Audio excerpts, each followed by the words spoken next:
ආයුබෝවන් ඔබ එකතු වන්නේ විජය ටීවී දවසේ පුවත් සමගයි. අද විශේෂ පුවත් විජය ටීවී අභිමානයෙන් පෙරට ශ්‍රී ලංකා මහ බැංකුව නිකුත් කළ නවතම සංඛ්‍යා ලේඛන අනුව 2025 ඔක්තෝබර් මාසයේදී විදේශ සේවා නියුක්තිකයන් පරීක්ෂණ ඇමරිකානු ඩොලර් මිලියන 712ක් ලෙස වාර්තා වී ඇත. ඒ අනුව 2025 ජනවාරි සිට ඔක්තෝබර් දක්වා කාලය තුළ ශ්‍රී ලංකාවට ලැබුණු මුළු විදේශ ප්‍රේෂණ මුදල ඇමරිකානු ඩොලර් බිලියන 6.52ක් වන අතර එය පසුගිය වසරේ එම කාලයට සාපේක්ෂව 20.1ක වැඩිවීමක් වේ. තවද 2025 වසරේ මුල් මාස 9 තුළ සංචාරක ඉපීම ඇමරිකානු ඩොලර් බිලියන 2.47ක් ලෙස වාර්තා වන අතර එය 2024 එම කාලයට සාපේක්ෂව 5.3ක වැඩිවීමක් බවත් මහ බැංකුව සඳහන් කරයි. මෙම දත්ත ශ්‍රී ලංකා විදේශ විනිමය ආදායම් වැඩිවෙමින් පවතින බවත් විදේශ සේවා සහ සංචාරක ක්ෂේත්‍ර දෙකම ආර්ථික සාර්ථකත්වයට දායකත්වය ලබා දෙන බවත් පෙන්වා දෙනවා. මෙතෙක් කාලයක් ශ්‍රී ලංකාවේ තරුණ-තරුණියන් වැඩිහිටියන් බොහෝ දෙනෙකු මුහුණ දුන් ප්‍රධාන ගැටලුවකට විසඳුම් ලබා දෙමින් සර්වජන භාරයේ පිහිටුවීම කොළඹ ශ්‍රැංගිල්ලා හෝටලයේදී පසුගියදා සිදු කෙරුණා. සර්වජන භාරයේ ප්‍රධාන භාරකරු පාර්ලිමේන්තු මන්ත්‍රී ව්‍යවසායක දිලිජ වීර මහතාගේ ප්‍රධානත්වයෙන් පැවති මෙම අවස්ථාවට ශ්‍රී ලංකාවේ ඉන්දිය මහ කොමසාරිස්, චීන නියෝජිත තානාපති, ඉන්දුනීසියානු මහ කොමසාරිස්, මාලදිවයින් තානාපති මෙන්ම කැනඩා, ජපාන්, රුසියානු, තායිලන්ත, නේපාල ආදී රටවල්වල රාජ්‍යාන්තරික නියෝජිතයින්, ප්‍රමුඛ පෙළ ව්‍යාපාරිකයින්, මහජන නියෝජිතයින් ඇතුළු විශාල පිරිසක් එක්ව සිටියා.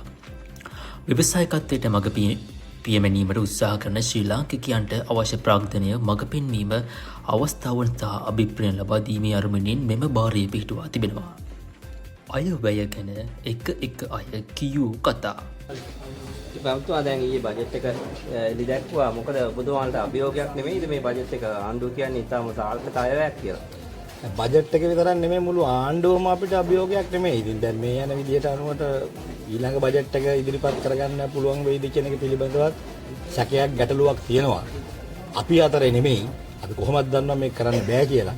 නමුත් මාලිමාවට ඡන්දය දීපු අය විශාල පිරිසක් අද වෙනකොට ආණ්ඩුවට විරුද්ධව පෙළ ගැහෙනවා. ඒ පෙළ ගැස්ම තමයි අපි නොවැම්බර් මාසයේ ලැබෙන 21 වෙනිදා නුගේගොඩදී විරෝධතාවයක් හැටියට රටේ ජනතාවට සමස්තයක් ජනතාවටම පොදු විපක්ෂයක් හැටියට අපි එකතු වෙලා මේ කාරණා පිළිබඳව පැහැදිලි කිරීමක් වැනියන් කළු වැය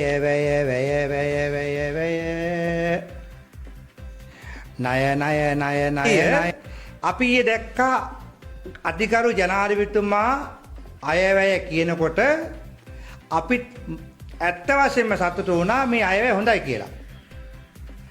මේ අයවැය රජයේ මුළු වියදම රුපියල් බිලියන 8,980යි. එතකොට රජයේ මුළු ආදායම් මුදල රුපියල් බිලියන 5,305යි. ඒගොල්ලන්ට විකුණීම් කටයුතු කරනවද? අද වෙන විට IMF එකේ පිට ඕනෑම රජයක් ආවම උන් කරන්නේ ඝන ක්‍රමයක් කිව්වේ නෑනේ.